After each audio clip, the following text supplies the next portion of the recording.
Title: Every Learner. So welcome to the Every Learner Everywhere Strategies for Success Through Equitable Digital Learning webinar series. It is a pleasure to have you with us today. My name is Norma Hollebeck, and I'm the Senior Manager for Network Programs and Services with Every Learner Everywhere. Before I introduce our guest speakers, I'd like to take just a few minutes out to tell you about Every Learner Everywhere and the mission of our network. Every Learner Everywhere is a collaboration of 12 higher education organizations with expertise in evaluating, implementing, scaling, and measuring the efficacy of digital learning and its integration into pedagogical practice. Every Learner Everywhere is one of 3 solution networks sponsored by the Bill and Melinda Gates Foundation. Here at Every Learner, we work with colleges and universities to build capacity among faculty and instructional support staff to improve student outcomes with digital learning. Our mission is to help institutions use new technology to innovate teaching and learning with the ultimate goal of increasing student success, especially for first-generation college students, poverty-impacted students, and students of color. A quick housekeeping note, throughout the presentation, we welcome your questions in the Q&A and or the chat sections. If participants raise their hand during the presentation, we will not be able to unmute you. However, we will be monitoring the Q&A in the chat sections. Title: Designing Online Learning. As a faculty and a recovering dean, I'm excited about today's discussion, Designing Online Learning as Intersectional Entangled Commitments. Our guest speakers today are Dr. Zatura Woodley and Dr. Mary Rice. Dr. Woodley is the Vice President for Academic Affairs at New Mexico State University, Doña Ana Community College. At NMSU DACC, she is also a tenured education professor in the Arts, Humanities, and Social Sciences Division. Her research, teaching, and service weave together Black womanist thought, critical race theory, and social justice praxis as she interrogates the inherent biases that plague American higher education. Dr. Woodley's research interests includes womanism, social justice issues in higher education, and critical pedagogies in online education. Dr. Mary Rice is an assistant professor for literacy at the College of Education and Human Sciences at the University of New Mexico in Albuquerque. She is a formal classroom teacher of English language arts, ESL, and reading support.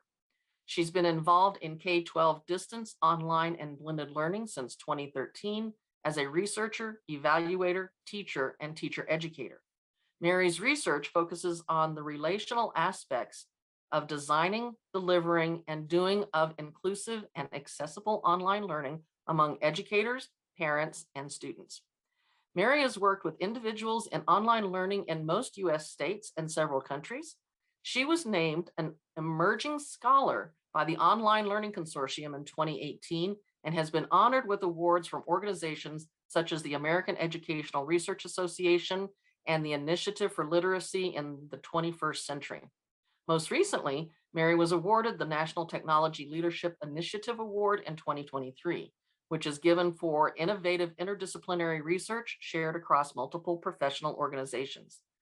Dr. Rice is the managing editor of Online Learning, the editor-in-chief of the Journal of Online Research, and an editorial board member for academic journals, including Distance Education and Studying Teacher Education. I will now hand it over to Dr. Woodley. All right, thank you so much, Norma. Thank you for having us here today. I appreciate the invitation for us to come out and talk with people and to share with people. We'll start off before I do my introduction, and Dr. Rice does a brief introduction to herself. I'll start off by telling you guys about our book. It came out in February of 2022. It's called Designing Online Learning as Intersectional, Designing Intersectional Online Education, Critical Teaching and Learning Practices. And so a lot of what we'll be doing in our presentation today about entangled commitments, you can find out more about what we talk about in that book. There are great chapters from Dr. Rice and me, but also from a lot of our colleagues around the world where we talk about criticalities online. So I wanted to make sure that you knew outside of this lecture that you can find out more about the stuff we're talking about today in our book, Designing Intersectional Online Education. All right, next slide, Norma. Title, introductions, photos. All right, so let's start off with adding just a little bit to those great introductions that Norma gave us. I wanted to make sure that Mary got a chance to share about her research and anything else about who she is in this section, and I'd like to do the same. So Mary, I'm going to let you start, and then I'll chime in afterward. Excellent.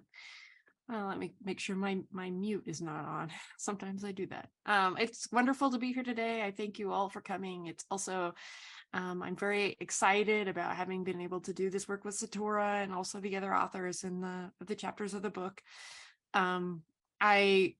I do teach online courses as part of my work at the University of New Mexico, and we have also been thinking about how to do online education, online teacher education that is feasible and practical, and also intersectional for both students and teachers. And so there's a lot of fun there.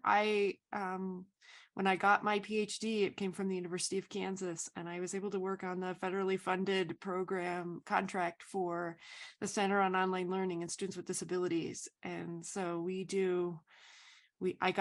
that's how I got to travel and do all of these things and visit all these states initially. And then I've been able to grow more and do more things there. But I also do a lot of work directly with states, helping them think through policies for accessibility in online learning.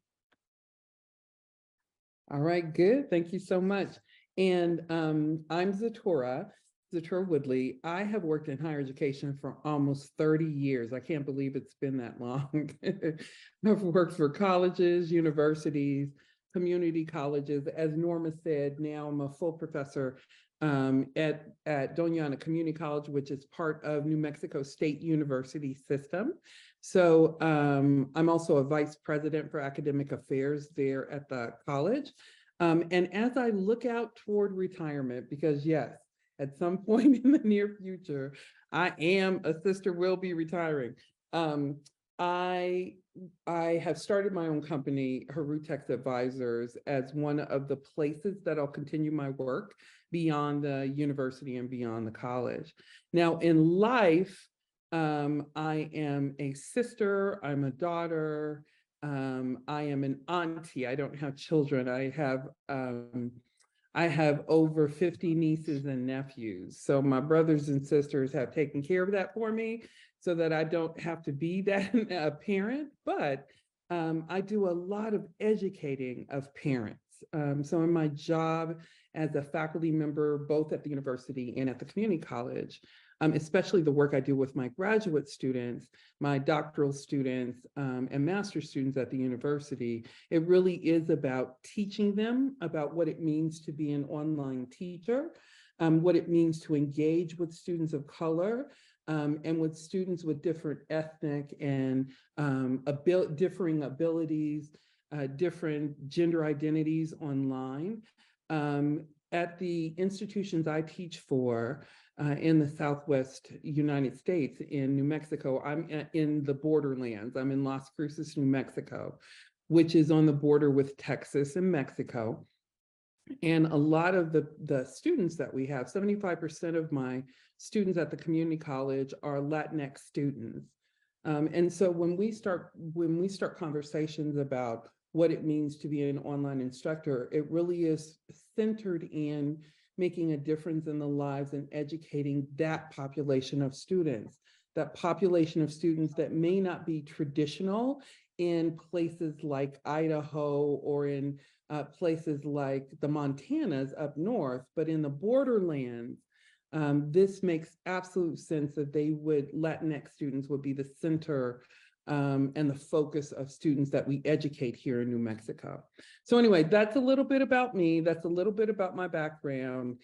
And we'll start there as we begin the conversation today about intersectional online education. So we'll start off then with how this presentation is going to go. This is not a presentation that's inundated with a lot of data slides.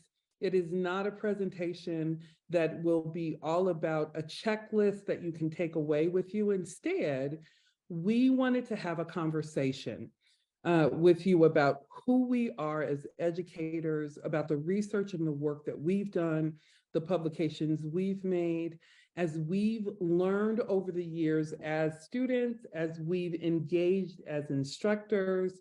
We really did want this to be an opportunity for presentation and conversation. So the format you'll see in today's presentation will follow that format. Now, to aid us in that, in today's presentation, what we have is what we're calling guiding prompts. There are 3 prompts that Norma will read to us and we'll talk about between Dr. Rice and I will share and talk about, because that is more consistent, and this format is more consistent with who we are in life, who we are as educators, as women, as people that are part of community. So we'll use guided prompts to guide us in the conversation today. The responses will come from each of us. Dr. Rice will have responses, I'll have responses, and then we'll communicate back and forth if needed before we move on to the next prompt. Know, though, that at the end of the presentation today, we have set aside some time for questions and to get your questions answered as participants in this webinar. And those questions that you may have or discussion points you may have, you're welcome to post those in the chat area, or you can post them in the question and answer area for this webinar. And at the end, we will come to as many of those as possible as part of the Q&A part of the discussion. Okay? All right, ready for the next slide. So here we go. In what ways do you see equitable teaching and learning practices challenging pre-existing notions of online learning? And I'm going to pass it to Dr. Rice first. Thanks. So well, one of the things that Zatora and I talk about and the authors talk about in the book, and we've seen these in other places as well, is that there is a notion out in the universe, a model of an online learner, and the learner who is fit, the learner who deserves online learning, the learner who is qualified, the learner who is ready. And it's usually a learner who is not the kind of learner that we have in our context in New Mexico. So usually this learner is a white male with a certain amount of privilege. A child is near some papers. And then we have to come through all of these things and think about, well, if you're not that, then historically the response has been to try and make you fit in some way. And instead, what you're talking about in equitable teaching and learning is trying to understand who the students actually are and who is coming to you and the strengths that they bring. And also to really try and figure out what it is the students are trying to tell you in terms of what their participation process is and why they even come and take an online class. So I had an experience recently, for instance, where a student wasn't able to come to class because they were sick. So they wrote a note to me and said, "Oh, could I do this class? This was an in-person class. Can I do this over Zoom, over video conference?" And the university doesn't really want me to do that, actually, because of university practices and not because of any understandings that we have about intersectional online learning. But I also am thinking about the student. Do they, even through Zoom, do they really want to come to class and try and sit there and participate when they're sick? Or are they trying to please me? Are they trying to make me think that they're not like a unfit learner because their body just isn't in tip-top shape that week? And so there's all kinds of things to think about when we're making these decisions. And for the most part, our university contexts have sort of left us in the lurch in saying things like students have to come to class and there are all these penalties, but also students shouldn't come to class if they're sick. But we're living at a time, in a particular time of a year, and a particular time, pandemic sort of circumstances where people are going to be sick.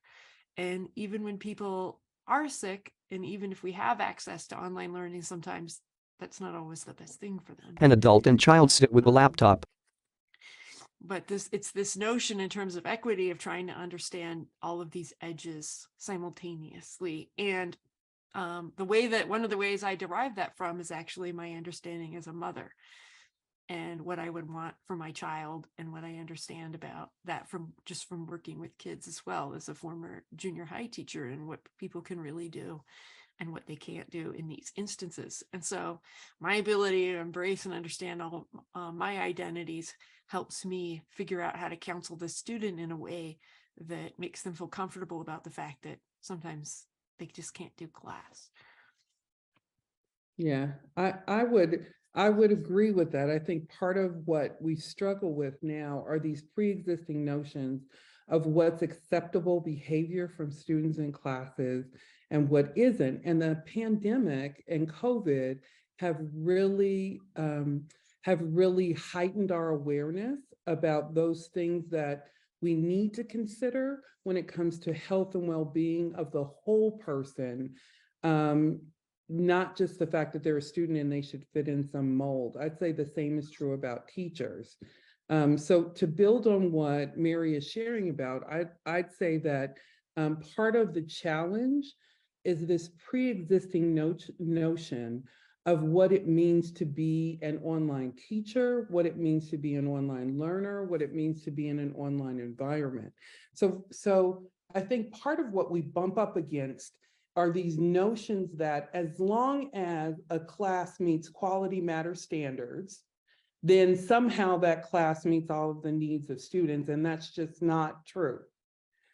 Quality matters may address some of the, or any kind of quality standard that's being applied toward online courses meets certain design element standards, but it doesn't really address those needs of students who bring different abilities, different ways of being, different ways of knowing to a classroom. It certainly doesn't focus on the valuing of that diversity and those different ways of being. And so even pre-COVID, we saw a lot of focus for some of us who teach online in culturally relevant and responsive ways.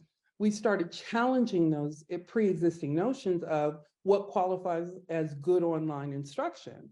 Well, what qualifies as good online instruction is any kind of instruction that could reach students where they are to help them meet their educational goals. And so when we shift these notions that online classrooms are about teachers and shift it instead to how do we center learners, but not in some kind of deficit model of what a learner is. In other words, coming from a space that students in online classes are, they have to meet, like Mary said, have to meet some standard that isn't about the majority of students that are in our classroom. If we're coming from that perspective, then we're doing a disservice and putting our students at a disadvantage in the online classroom. Instead, who we should be as educators are educators that are willing to see a whole person as the student as a whole person, as a whole being, whose beingness and spirit is coming into the classroom. And how do we educate that person, that spirit from that space, instead of coming up with these practices that are based on old notions of what should be good quality online instruction. Old notions like, it's an old notion to believe that a student has to live 400 miles away from the university in order to be considered a distant student. No, distance is not just, it's not about physical proximity as much as it is about accessibility. So we have students that live across the street from the university, or we have students that live across the street from the college or community college that because they are parents, because they have work full time, they're parents, they're caring for elderly parents even, they're part of the sandwich generation, they cannot have access to higher education in the same way someone who is 18 or 19 can, who lives on campus.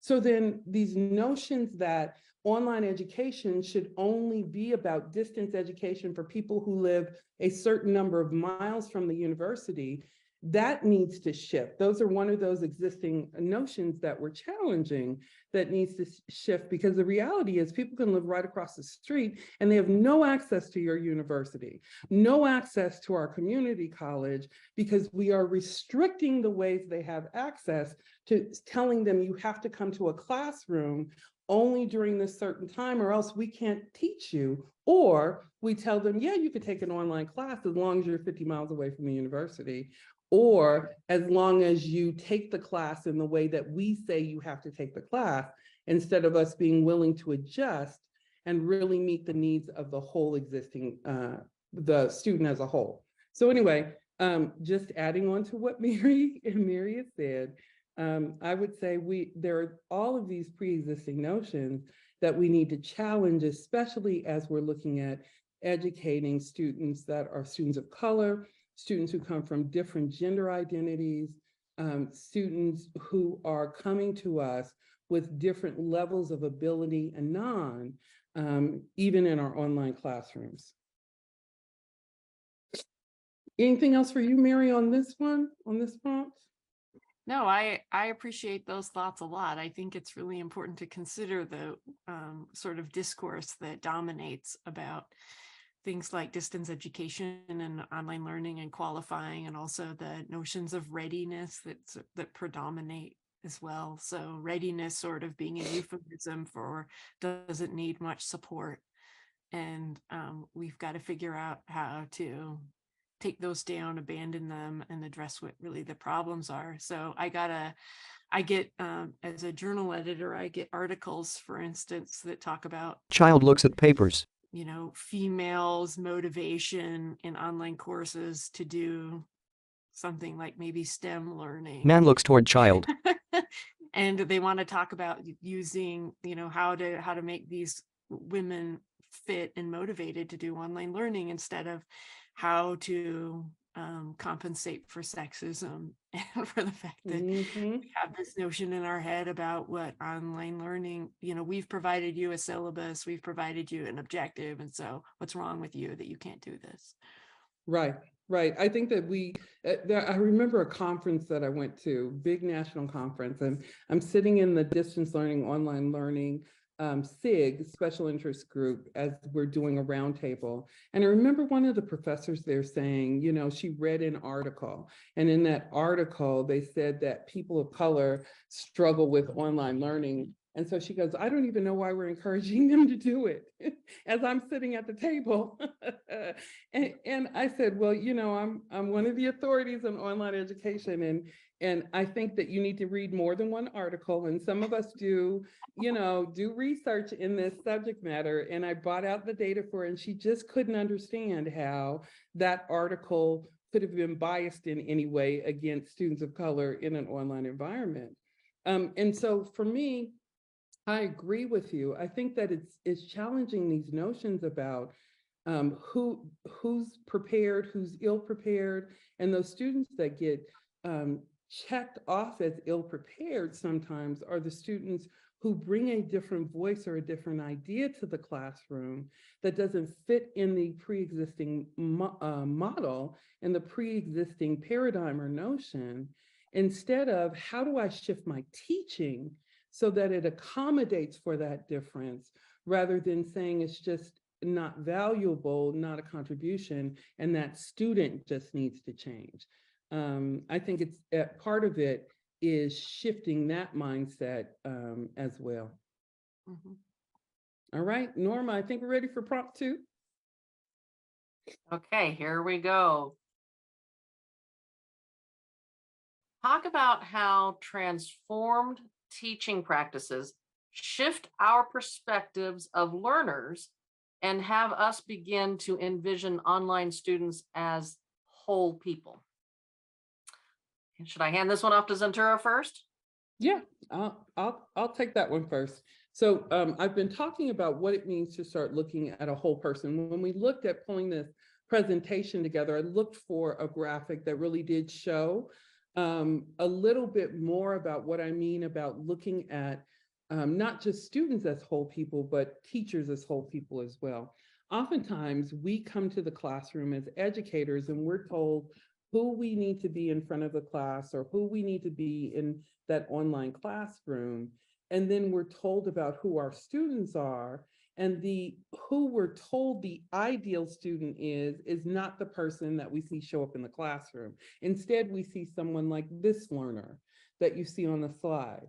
So she is a person of color. She has a child on her hip as she's doing her work in the classroom, right? In her virtual classroom. There's a second computer there, probably her partner or a spouse is there working with her. Maybe even one of her children is there working on their class as well. The reality is who we are as people and individuals is more than one thing. That's why we talk about intersectional identity. So Kimberly Crenshaw coined the phrase or came out with a definition of what it means to be intersectional. And it means looking at more than just one part of an individual, instead looking at those places in identity. There's so many more things that make up who we are as an identity. And it's understanding where those identity points intersect to make up who we are as a whole person. So when I introduce myself, I'm introducing myself not just as a professor, but who I am for my family, who I am for my friends, who I am in my community, right? Because that's all of what I'm bringing to the classroom. What we offer is that students are bringing all of that to the classroom too, especially in an online environment, because I see online education as a space of liberation for students. It could potentially be a space of liberation. It's their ability to, it gives them an ability to access learning environments and learning about content that they need in order to achieve their degree or work requirements, whatever it is that they're going for, and to improve the quality of their life, the quality of the lives of their family and their communities. And so if we start understanding that a student just isn't a student. A student is, it could be a sibling. The student can be somebody that's a spouse. A student is a learner, yes, but they're a worker. They're an employee. They're a sister, a brother, a family member. There's so much more to who they are than just someone coming to the class to learn. And if we understand that, then we can start designing and creating environments for a whole person, not just for one part of a person called learner. I'd say the same is true about teachers, right? Who we are as educators is more than just a teacher. I'm more than a vice president. I'm more than a professor. I'm more than all of those things. I bring all of that to the classrooms I design online, and all of who I am contributes to the design of my classes and what students get to engage with when they're in the class. So I think part of what we propose in the book and in our research and in our writing really is that we shift the perspective from seeing seeing human beings as solely learners, and instead seeing them as whole people bringing all kinds of cultural capital into the classroom. That's how I'd start the response on this one. Mary, how about you?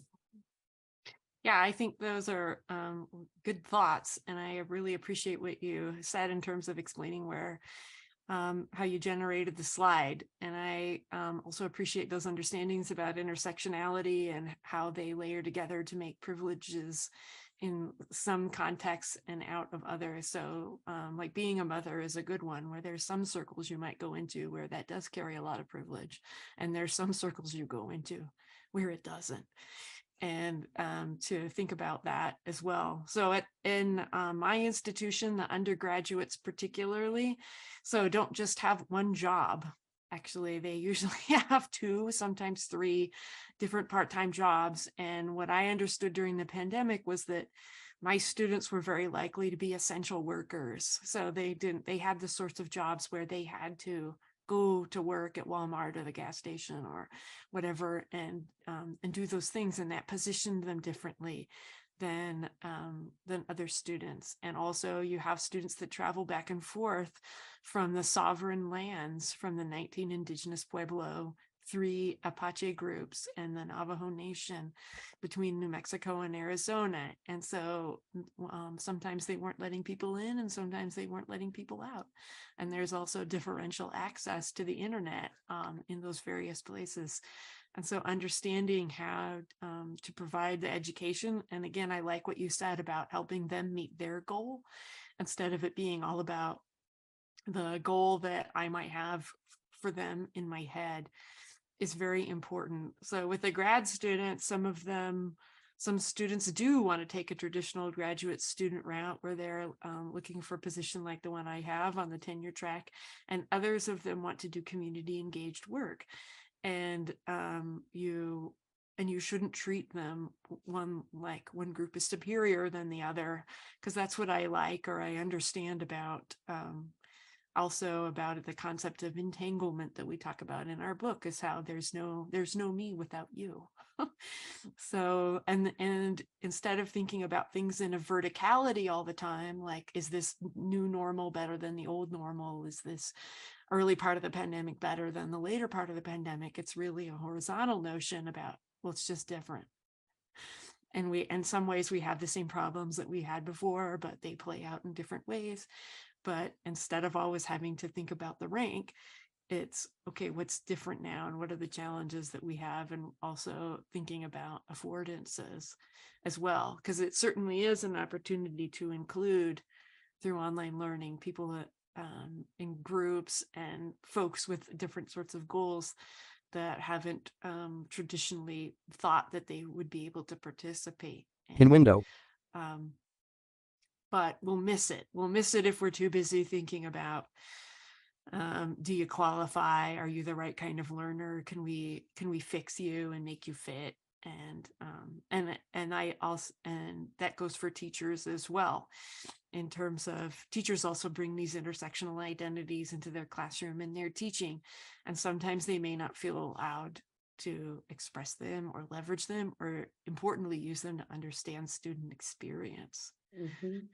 And so Yep. where we all get under institutional pressure to act in those ways. So like I work sometimes with Latino Indigenous teachers who go into K-12 classrooms, and they are expecting to live a narrative of how they were treated when they were kids, instead of using this opportunity of having a teacher who shares cultural and social identities with students to do something different. A person sits in a small window. To live out a narrative of language and culture and viability. That's so good. I was thinking as you were talking about all of the service teachers that I teach, right? I'm a teacher, K through 12 teacher prep educator, right? And so that is exactly part of what the responsibility becomes, is really having them find ways that they can subvert the dominant paradigm, the systems that are in place that have K through 12 teachers focus so much on testing and focus so much on these pre-existing notions of what can and can't be qualified in your classroom, when in fact, what the students really need is someone who can engage with them.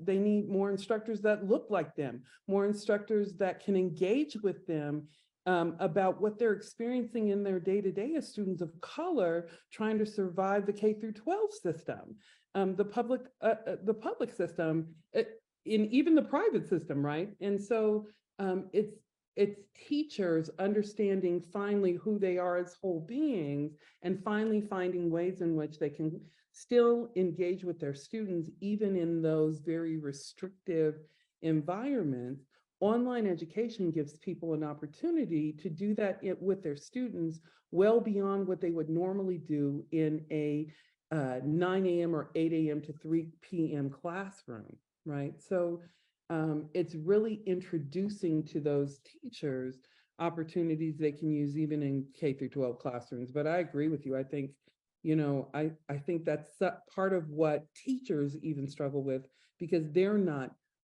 because we all have intersecting identities, right?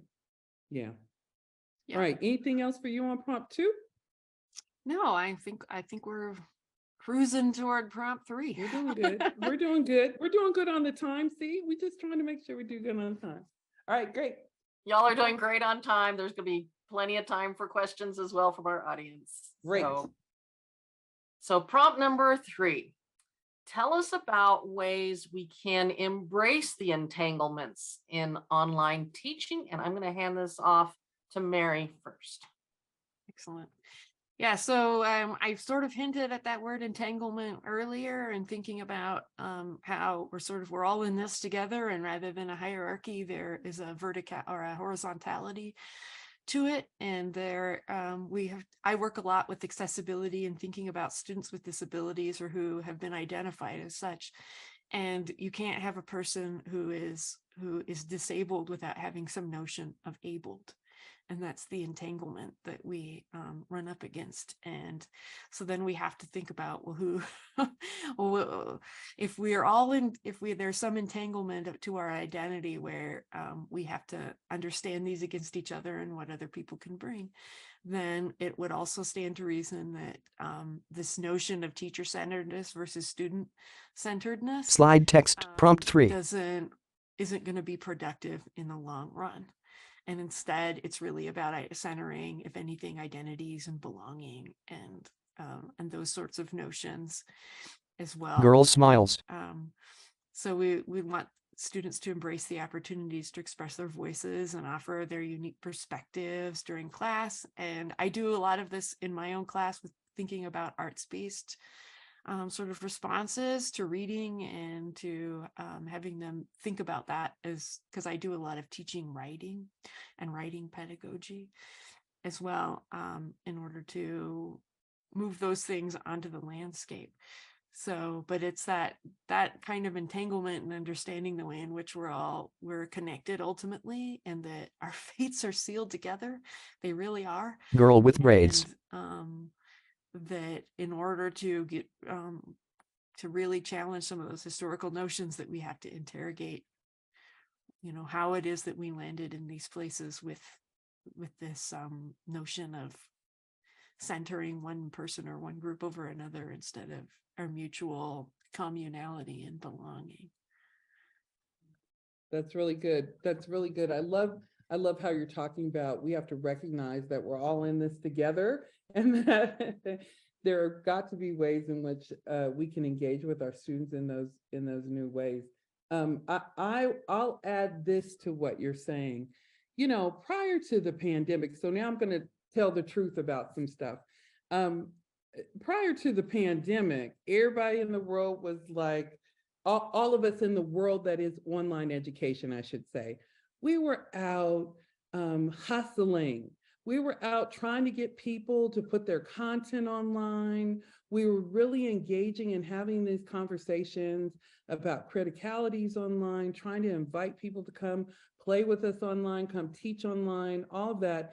And at some spaces, we were facing resistance. People telling us, no, my subject matter, my discipline cannot be taught online. Nope, I have to see those students face to face, or else they're not getting a real education. Like, nope, all of it has to be done face to face. Well, then the pandemic hits, and all of a sudden the naysayers were like, look, how do I get my stuff online, Zatura? Because I still got to get a check, right? I still got to get paid. The university still needs those students taking classes.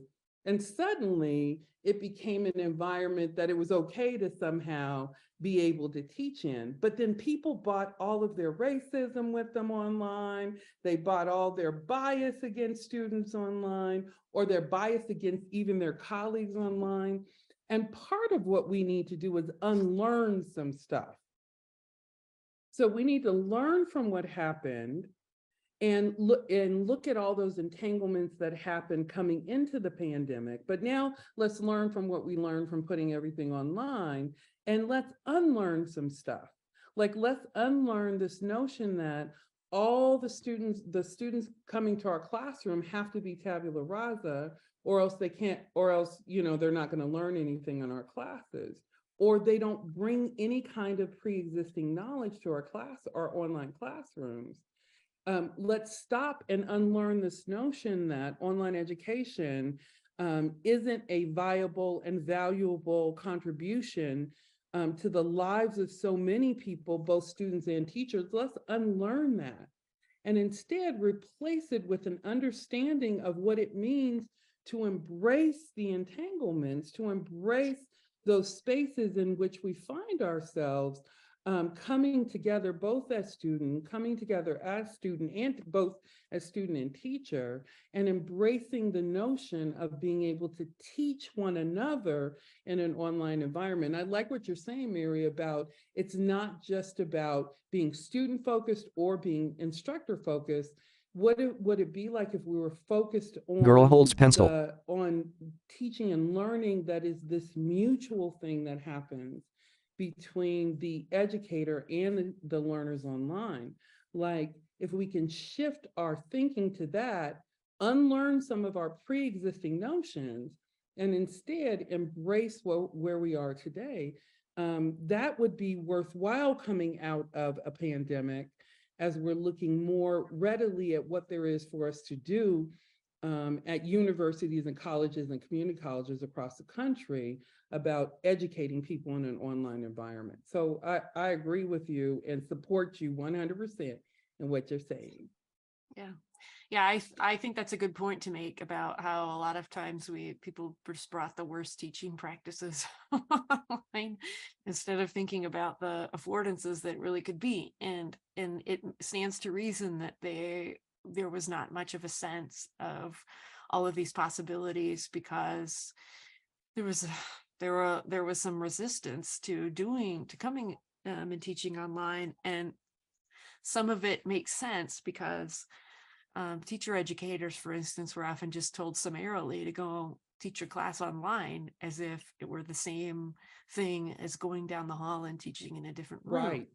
So, but really, if you're going to do online teaching, it's about a transformation of our whole thinking about the connections between teaching and learning and setting. Agreed. And that we have to think more about those things than we should be thinking about stuff like what tech tools we're going to use, for instance. So we Right. think a lot about who we're going to give our money to for a particular tech tool. And oftentimes there's a notion of, well, like, if it's free, then it's better. And sometimes that's true, because I like open educational resources. But if we're really going to embrace entanglement, then again, we're thinking about, like, what am I trying to teach in this class?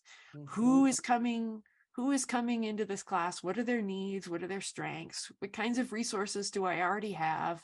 And what do I want them to know? And then how am I going to teach them is really the last question to ask in the train. Correct. When often it's the question that traditional instructional design asks us to ask first.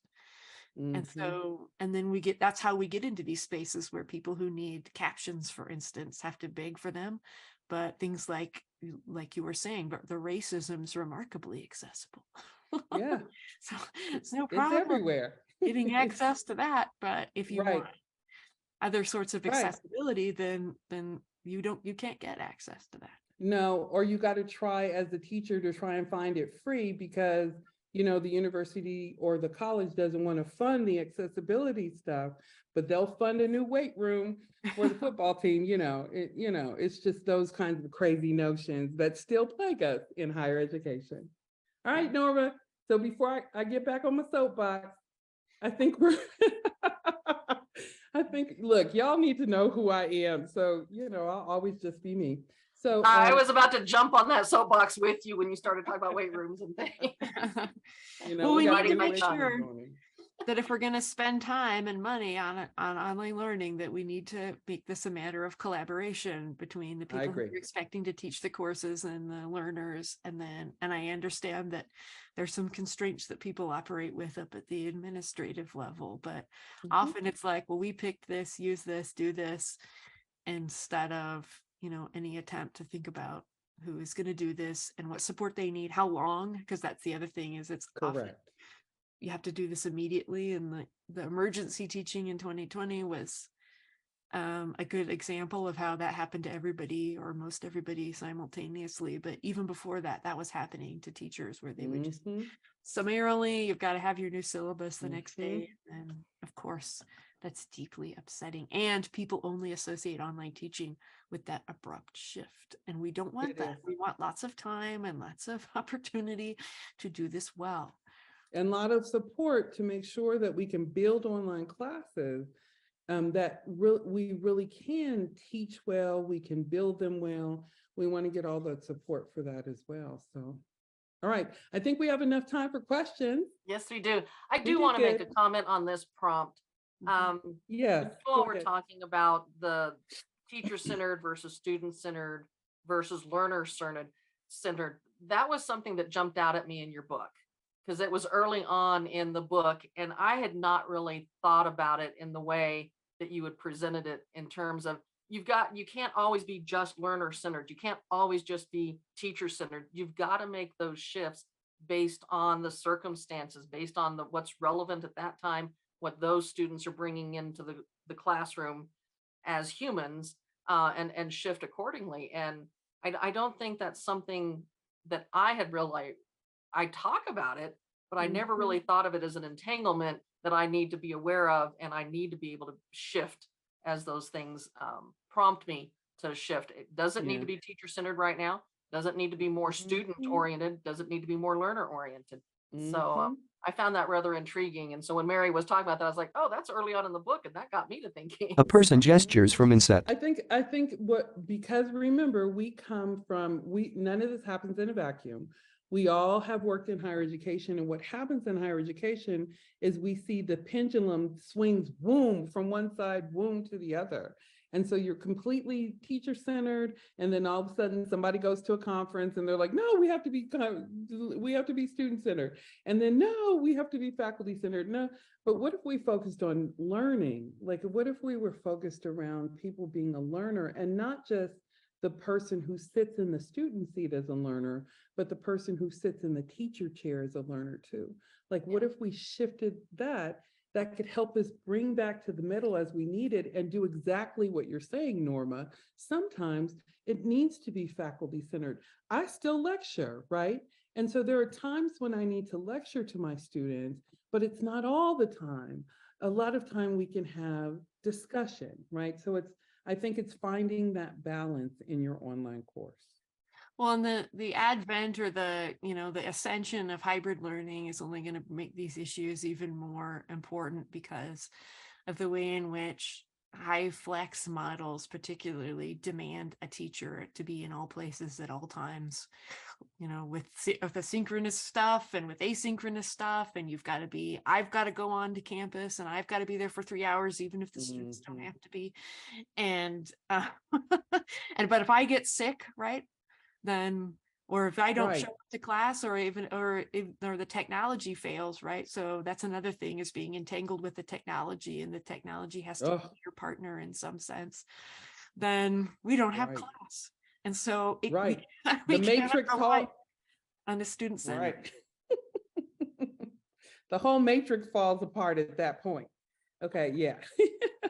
Okay, we have a question from back on the first prompt. Title, questions and discussion. So I'm going to read it as is, because I don't want to miss out on the point here. My college doesn't have a distance requirement for online courses, but it does have a requirement for all online instructors to use the college's LMS.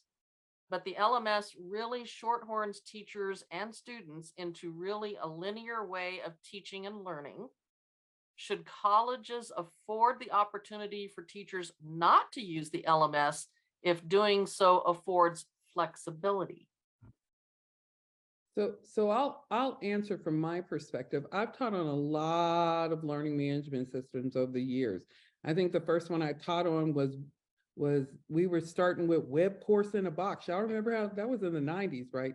And so we start Web Course in a Box, and we put that on whatever the homemade platform was, because they didn't have and then we went to WebCT or something. You know, I've been on WebCT, Angel, Desire to Learn, Blackboard, Canvas. Like I'm a for real OG online teacher. I've found ways to have every LMS work for me and my students in some way. Again, that's because for me, I see the LMS as just a place in which I can house information to share with my students, but it doesn't become the teaching that happens, right? So I think that each university has different rules about whether faculty are required to teach on one platform or more. I know at UNM, I think they have 2 platforms, right? At UNM. Well, we used to have we had one system. I'm going to try not to name names because I try to advertise for companies. Right. But we had one sort of a system, and instructors were allowed to not use that system if they didn't want to. But now we have a new system, and Person and inset. there's been a lot of pressure. We'll put it that way. We still have some academic freedom and trying to decide how much of the course material to put in those online spaces. Like you said, if there's some accessibility problem with your learning management system, then you can offload it to any number of shared spaces that will allow things might be better to read for screen readers. It might be, when we were doing the transition, I set up a cloud space for my students so that the stuff could be on there because it was more accessible then. And so there's those sorts of things, but you have to, at your institutions, you've got to get on committees and you got to spend time doing advocacy work, and you've got to weigh those commitments against the other things that you want to do with your career and the other things that you feel like you need to do. And so, but I would definitely, I ask anybody at my institution. I don't usually, you don't have to wonder what I think. And I raising these issues and being in those meetings and saying those things and giving feedback is an important part of being intersectional and in doing and embracing these entanglements as well. So where we don't just like sit there and pretend like we're fine when we're not fine, because that's what the institution wants us to do. Can I put my 2 cents in on this one? Yes, go ahead, Norma. Coming from an LMS perspective, and Zatura and I have been on all the same LMSs forever, for 25 plus years. Right. The linear aspect of it is something that the platform companies are trying to deal with, because they have heard that the structure is just very 2-dimensional. And more recently, a few of the bigger companies have tried to make changes, not only in their structure, but in the way they offer professional learning to use their tools in a way that's more 3-dimensional. And I have to advocate a little bit for LMSs because it gives you a dashboard of data. It gives you a way to follow your students and see, where do I need to intervene? What student is not progressing through the course as well? What student is falling off and not watching the videos or not doing this? And it gives you that information, that real-time information that you need to do those academic interventions, so that you don't have a high DFW rate. So you don't have those students that fall off and say, I don't feel included. I don't like this. I'm not an auditory learner. I'm more of a visual learner. And you can get in there and find out those things. This is where working with a good instructional designer and say, look, I feel like my class is too flat. It's too 2-dimensional. It's too linear. It's too, and have that instructional designer help you be an innovator in making that course 3-dimensional so that it is more engaging to the students. That's just my 2 cents on it. Norma, that's because you understand what having an instructional designer is. Some of the community colleges have none. Like, we don't have instructional designers. We're getting some, but we don't have those. And so then the faculty becomes the instructional designer. But I agree with both of you. I agree that There is a great stuff that the LMS provides. And I say that because you and I have been teaching online and we know what it's like not to have an LMS and trying to teach a listserv, email, online course, my God. And so just bad. Or the day of bad. satellite courses when you had the satellite dish and you beamed out on TV for a little, yeah. Yeah, yeah. We're And showing so- our age. Yeah, so for us, LMSs might work, but I agree with Mary. I think that you need to get on committees because the university or the college is not going to immediately change just because you're showing them that it's linear. You have to be on committees. You have to do the work to really show how it's impeding teaching and work with your administration to get other options available for you and your students. If that is, like Mary said, if that's a priority for you, then I agree with her. You should get on some committees and work to get that changed. Yeah. Well, and students do have a cognitive need for structure, and the LMS supports that in some ways potentially, but they also have an affective need for the ability to innovate and to make choices. And so it is and the LMSs aren't very good at sitting in that tension. But I think we've probably got to move to the last question. We have one more next question that we can squeeze in, I think. Okay. Do you find the idea of the online modality as inferior, almost as a setup, considering the idea that some faculty bringing the worst into that modality? I find myself trying to bridge the modality gaps by focusing on good teaching. Mhm. I like how she has framed it, or how they have framed this as a modality rather than a technology. I think that's really a useful way to think about it, because sometimes people do think that online learning or online courses are all about the technologies and not about really a modal thinking. So I do believe that technologies come into play, and that, like I said, they were made for people who weren't us. So True. we have to say to ourselves, this was like, I have the same problem with my graduation gown. So, and it's got all these little hooks on the inside for the kinds of clothing I don't wear, like men's dress shirts. And so, and the women all gather around and we help each other put on these things and figure out how to do a best fit. And then we walk out there very proud of ourselves, actually, rather than feeling bad, but proud of ourselves that we get to wear this thing that wasn't made for us.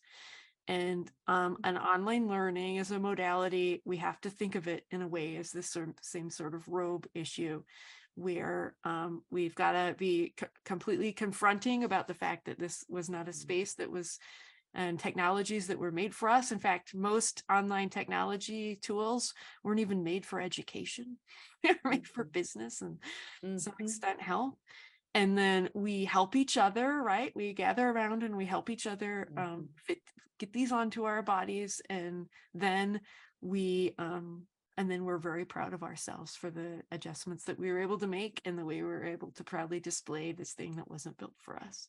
That is excellent. I have nothing to add to that. That's excellent, except to say I will be borrowing that image. Text slide. And everything you just said, I'm committing it to memory. I'll look over the video again because I'm using it, girl. I'm using it. That's excellent. Use it. This is shared space. Excellent. Thank you. So we have run down to the end of our hour. So I really would love to thank Dr. Woodley and Dr. Rice for spending their lunchtime or their day, well, actually lunchtime for all three of us, with us today, and sharing your thoughts, sharing your knowledge, just your perspective in terms of where those entanglements are and where that intersectionality needs to be. I feel that your presentation was very thought-provoking. I've got to go back now and read a few of those chapters in the book. But thank you very much. It was very insightful. It was a very engaging presentation. We do ask that our audience take a few minutes out to complete our survey for today's presentation using the link that's going to be put into the chat for you. If you've got something else to do right away, don't worry. We will send you the link for the survey in the follow-up email. Text subscribe to our newsletter. One quick reminder, we encourage you to visit the Every Learner Everywhere website and our resources page, including our workshop page for upcoming articles and upcoming events. And I would like to just thank everybody, our audience, for attending today and interacting with us on this webinar. We look forward to seeing you at future Every Learner Everywhere events, and I hope you all have a wonderful day. Thank you very much. Thank you, everyone. Have a great day. Thank you. Thank you for coming. Feel free to contact us. Yeah, So contact us. we like everybody. Text thank you.